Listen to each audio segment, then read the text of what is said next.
You know, when I did this first book the other day, I was, I know they come to America, and I know the guy leaves and goes back to England, but I was waiting the whole book for them to go back to America, and by the end of the book, they hadn't gone back to America yet. Welcome to the D. Louise book series. I'm Christina Carrios, Tina. This is where we read books, talk about books, no special effects, no theme music, none of that fancy stuff going on here. So, say hello to my gal pals, Selena and Trudy and Seabook and Leaf Sonata and Smokey. But we had gone through uh the Roanoke 100, a stirring novel full of fervent rivals and bold ambition of one of England's greatest periods. Their eyes turned westward. They wanted to be the first to see fabulous land of Virginia.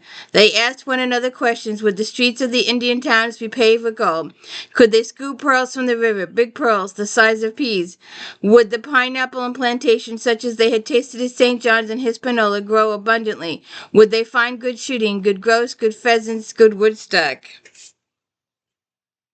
And of course, we did go through a couple of chapters, and like I said, the guy didn't make it back to Virginia.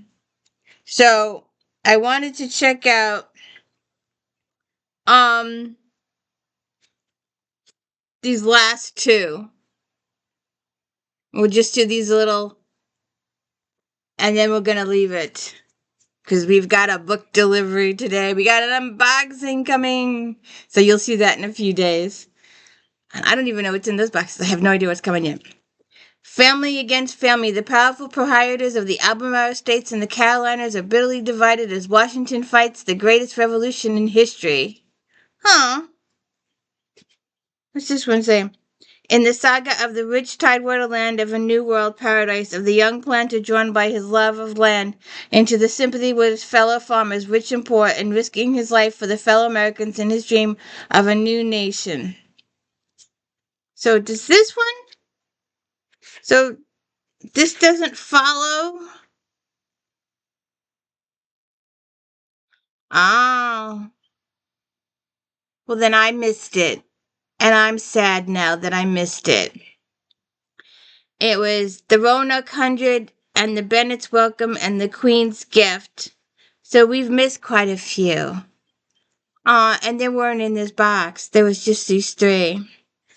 So now I'm disappointed that I'm not going to find out what happens after this. I thought these two did it. I guess I was wrong. Make mistakes. I'm only human. I thought they were, a serious situation. All right, well, let's just we'll read a chapter from this one, and then we'll read a chapter from this one. This one's bigger. And then we're going to let it go. And then we've got another thing for next week that I want to get to. But this one is a little prior. This one, The Toll of the Brave. Toll of the Brave.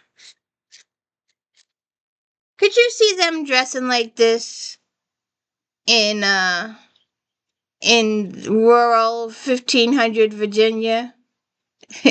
No.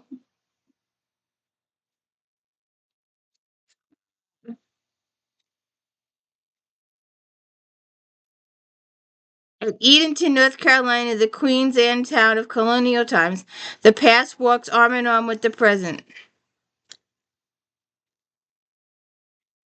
Here we go. The sun rose with an upward push of color toward the zenith. A mockingbird swinging in a myrtle tree lifted its full-throated nightingale song. A lingering farewell to darkness, the early morning breeze of the river carried with the fragrance of wild jasmine, which grew along the hedges dividing the cotton patch from the deep woods. There was The lot was alive with activities of early morning. Cows mooed, anxious to relieve their udders of their load of rich, warm milk. Mules and oxen pushed their way to watering troughs. Feeders, slaves too old for heavy work, carried golden-eared corn to the mangers. 8 ears to the horse, harness jingled, high-wheeled carts tumbled off, stable boys saddled riding horses, voices shouted and cursed sharply. In the shelter of the barns it was shady and cool. The fields were open to the warm sun of spring. I'm going to skip words that are not appropriate for this time period. Well, they may have been appropriate for this time period, but they're not appropriate for this time period, and I'm just gonna skip this chapter altogether. Um, Let me go back. An an ancient person bent with years lifted his great bellowing voice to call the hogs hidden in the young pine groves.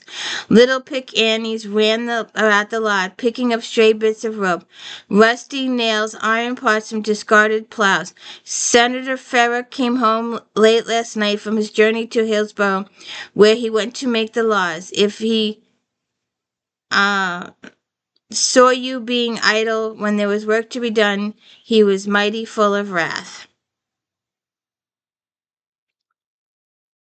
I think we'll leave it at that. I'm not comfortable with this book at all, with some of its terminology.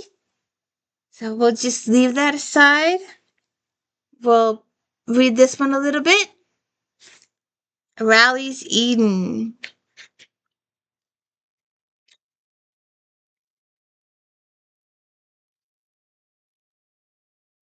A faint glow in the east caught the weather vane of Town Hall and gilded the spire of St. Paul's, rising above the leafless trees. The village below was silent, wrapping in the gray mist of early morning. An easterly wind was blowing off the Albemarle Sound. It swung the wrought iron sign of King Arms Inn on its rusty hinges, and ruffled the feathers of the doves in the cote above the stable. It was September in the year of 1765. So far it had been a turbulent year in His Majesty province of North Carolina. What the winter and the new year would bring, no man could predict. A troop of horse riding out of the gray mist splashed through the ford at Queen Anne's Creek and turned into the lane that led to Town Hall. A young officer gave a sharp command. Two sergeants dismounted and went up the steps, while one man held a torch. The other fastened a paper on the door. When he had almost finished, he stood back, squaring his eye to the door panel before he hammered the last tack with the butt of his pistol. In a house that faced the common green, a shutter opened cautiously. A hand appeared only to be quickly withdrawn. In the half-light, the red coats of the soldiers were black against the dawn gray of the house and trees, blending in mosaic against the changing sky. Other shutters opened narrowly at the far end of the common green. A few herdsmen and boys from the farms crept out from their blankets and under their ox carts. They had come to Edenton late the previous night to be ready for early market. Now they stood in the shadows, watching sullenly. The watchman, his aged body bent to meet the wind, made his way cautiously down the darkened street by the wharves. He tapped at the door of the warehouse and shops, calling in hoarse voice, "By mercy of God, 5 o'clock, and all is well." He did not notice the shadowy moving figures of soldiers at the end of the commons. His rheumy eyes saw no further than the rim of the light cast by his lantern. Their task finished, the soldiers mounted again. Changing light shone on headpieces and caracas and touched the spearheads of fluttering pennants as the troops clattered down the lane. They passed the shadow of the church, riding swiftly, muskets slung over shoulders, each man holding in his bridle hand a bit of burning wood. The villagers who had been watching saw the dragoons cut across the open fields to join the post road. A few miles away at Chowan Ferry, the command waited. A bugle sounded. A moment later, the rumble of heavy gun carriages began as cannons and culverins were dragged along the hard roads. When the soldiers were far down the road, a few cloaked figures slipped out of their houses and moved like gray wraiths across the commons, following the shelter of the deep shadows cast by trees. By the light of the carefully shielded lanterns, they scanned the printed notice the redcoats had nailed on the door. The proclamation was signed by the lieutenant governor. It concerned the billeting of soldiers.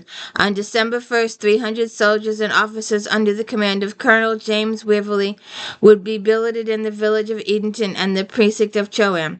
A special poll tax would be levied for the maintenance of said troops. Residents of the several villages in the district will pay the tax in coin. In lieu of cash, farmers would be permitted to pay their due in provisions for the soldiers and forage for horses and stock. Inhabitants of the precinct would treat His Majesty's soldiers with every consideration and courtesy. Below the signature of William Tryon was affixed the seal of the Royal Province of North Carolina. Uh-oh. I don't like the sound of this. Have to see what happens next. A whole new world. There you go. There's the three of them. Onward and upward we go. I hope you have a good day. That was interesting, wasn't it?